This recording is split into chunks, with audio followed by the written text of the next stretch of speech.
دل میں میل کچیل رکھ کے نفل پڑھنا، عبادتیں کرنا، ریاضتیں کرنا، صدقات دینا زیادہ نفع بخش نہیں ہوتا۔ دل صاف ہونا تو تھوڑی عبادت بھی کام آ جاتی ہے۔ یہ حدیث بتاتی ہے کہ دل صاف ہو تو تھوڑے صدقے بھی زیادہ نفع کر جاتے ہیں۔ کچھ چیزوں سے دل سخت ہوتا ہے، جو لوگ دنیا داری کی اور فضول باتیں زیادہ کرتے ہیں ان کا دل سخت ہو جاتا ہے، جو ہنستے زیادہ ہیں ان کا بڑا سخت ہو جاتا ہے، اور صوفیاء کہتے ہیں جو کسی پہ ہنستے ہیں نا ان کا تو مردہ ہی ہو جاتا ہے، تو معاملہ ہی ختم ہو گیا۔ اور جو لوگ رزق حرام کی طرف بڑھتے ہیں ان کا دل بھی مردہ ہو جاتا ہے۔ اور اقبال کہتے ہیں جو مشینی زندگی گزارنے لگتے ہیں نا روحانی زندگی سے نکل جاتے ہیں۔ ہم آج کل مشینی زندگی پہ آ گئے، ہمارے پاس انٹرنیٹ ہے، موبائل ہے، آواز کے فاصلے اتنے کم ہوئے ہیں کہ دلوں کے فاصلے بڑھ گئے ہیں۔ اقبال کہنے لگے دل کے لیے موت ہے، دل کے لیے موت ہے، دل کے لیے موت ہے یہ مشینوں کی حکومت۔ احساس مروت کو کچل دیتے ہیں یہ آلات پہ زندہ ہیں ہم۔ دل کے لیے موت، اور کسی کے گھر جانا، دروازے پہ دستک دینا، اور کبھی خط لکھنا تو سوچ سوچ کے، کبھی کاٹنا تو پھر لکھنا۔ لفظ یہ اس کے شایان شان نے یہ جملہ میں نے بدل دیا ہے، لیکن اب بے باکانہ گفتگو ہے، تو مجھے وائس کر دے میں تجھے وائس کر دوں گا، حال ہی کوئی نہیں، تو کیا کوئی سوچے گا، کیا کوئی لکھے گا، کیا کوئی اس میں خوبصورتی کے رنگ بھرے گا۔ سخت ہو جاتے ہیں دل جب آپ مشینوں کی زندگی میں زندہ رہتے ہیں۔ دل نرم کیسے ہوتے ہیں؟ میرے نبی پاک نے فرمایا یتیم کے سر پہ ہاتھ پھیر، رب تیرا دل نرم کرے گا۔ اگر زنگ لگ جائے دل کو تو اللہ کا ذکر کر، قرآن پاک کی تلاوت کر، اللہ تیرے دل کو نرم کر دے گا۔ اور پھر فرمایا کہ اگر دل سخت ہو جائے تو موت کو یاد کر، تیرا دل نرم ہو جائے گا۔ اچھوں کی صحبت اختیار کریں تو دل نرم ہو جاتا ہے۔ قبروں کی زیارت کریں، جائیں کبھی اپنے شہر کے قبرستان میں، غور کریں کہ وہ چودھری صاحب لیٹے ہیں، یہ علامہ صاحب لیٹے ہیں، وہ فلاں بہت بڑے افسر لیٹے ہیں، وہ دیکھو وہ میرا عزیز لیٹا ہے۔ وہ ہارون رشید نے کہا حضرت داؤد طائی سے نصیحت کر دیں، تو فرمانے لگے باپ کدھر ہے تیرا؟ کہا حضور قبرستان میں، اماں قبرستان میں، دادا نانا بڑے بھائی سب قبرستان۔ فرمایا میں کیا نصیحت کروں؟ او پئیاں دس دیاں نہیں قبراں جنہاں تے پھول پئے، تے ادھروں کوئی بھی نہیں آمدا، تے ادھروں لکھاں گئے، تے سہ جوڑ سنگت دے ڈٹھے، سہ جوڑ 100 سال کی دوستیاں، سہ سال سنگت دے ڈٹھے، او تکو آخر وتھاں پئیاں، اور جنہاں بعد اسی پل نہیں سمجھیندے، ایک پل نہیں سمجھیندے، پھر وہ شکلاں بھی یاد نہ رہیاں۔ سہ جوڑ کا یہ کوئی کم ہے دل کو نرم کرنے کے لیے؟ تیرے پاس موت کا تذکرہ قبروں کی زیارت کو تھوڑی ہے؟ یہ چیزیں دل نرم کرتی ہیں یار، نرم کرتی ہیں چیزیں دل۔ پتہ ہے سب سے بڑی بیماری کیا ہے بندے کی؟ خوفناک علامت کیا ہے دل کے بیمار ہونے کی؟ کہ کوئی بندہ بیماری میں ہے اور ادھر ایک بندہ اس کو دیکھ کے خوش ہو رہا ہے، کسی کو زوال آ گیا ہے، کاروبار ڈوب گیا ہے، اور یہ دیکھ کے خوش ہو رہا ہے، مر گیا اس کا دل، مردہ ہے، اندر کوئی دل نہیں۔ آپ یعنی ایک بندہ رسوا ہو گیا اور یہ خوش ہو رہا ہے، دیکھا میں نے نہیں کہا تھا۔ جب کوئی کسی کی رسوائی، کمزوری اور کسی کے زوال پر راضی ہونے لگے تو پھر سمجھ لے کہ اس کا حال اتنا برا ہو گیا ہے کہ اب یہ اخلاقی طور پر مردہ زندگی گزار۔ ہمارا اب یہ حال ہے کہ ہم لوگوں کے دکھوں پر ہنسنے لگے ہیں۔ ہم کسی کے ہاں کوئی شخص تکلیف میں آتا ہے تو ہم اس کو کہکھوں میں اڑاتے ہیں۔ یارو زندہ قومیں یہ کام نہیں کرتی، زندہ قومیں یہ کام نہیں کرتی۔ میرے نبی پاک صلی اللہ علیہ وسلم نے فتح کے موقع پر بھی گردن کو جھکا کے بتایا کہ جب رب عروج دے تو پھر اللہ کی بارگاہ میں جھک جایا کرو۔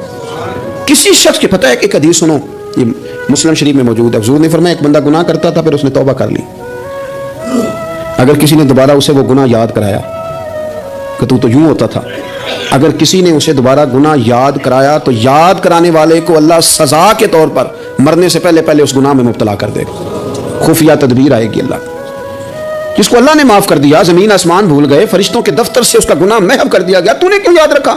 لیکن ہمارے دل اس طرح کے ہیں، خیر کی خبریں نہیں دیتے، ہم خیر کی خبر نہیں دیتے، مثبت بات نہیں کرتے، ہمارے رویے دوسروں کے بارے میں سخت ہیں۔ یعنی بہو سے داماد سے اختلاف ہو گیا، پھر اس نے معافی مانگ لی، پھر ہم نے معاف کر دیا، پھر 1 سال کے بعد دوبارہ لڑائی ہوئی تو پچھلی بات دوبارہ یاد کرنی چاہیے تھی، اس کی تو معافی دے دی تھی آپ نے، لیکن آپ نے پھر یاد کر لی وہ بات، اس کا مطلب ہے آپ نے صلح کی تھی، دل صاف نہیں کیا تھا۔ دل جب آپ صاف کر لیں تو پھر معاملہ ختم ہو گیا، پھر آپ پھر نکال پھینکے ساری چیزیں۔ مسند امام احمد بن حنبل میں حدیث ہے، حضرت انس بن مالک رضی اللہ تعالیٰ عنہ کہتے ہیں میں بھی بیٹھا تھا، حضرت عبداللہ بن عمر رضی اللہ تعالیٰ عنہ بھی حضور کی بارگاہ میں بیٹھے تھے، نبی پاک صلی اللہ تعالیٰ علیہ وسلم نے فرمایا ابھی ایک شخص تمہارے پاس آنے والا ہے، تیاری کر لو، آنے والا جنتی ہے۔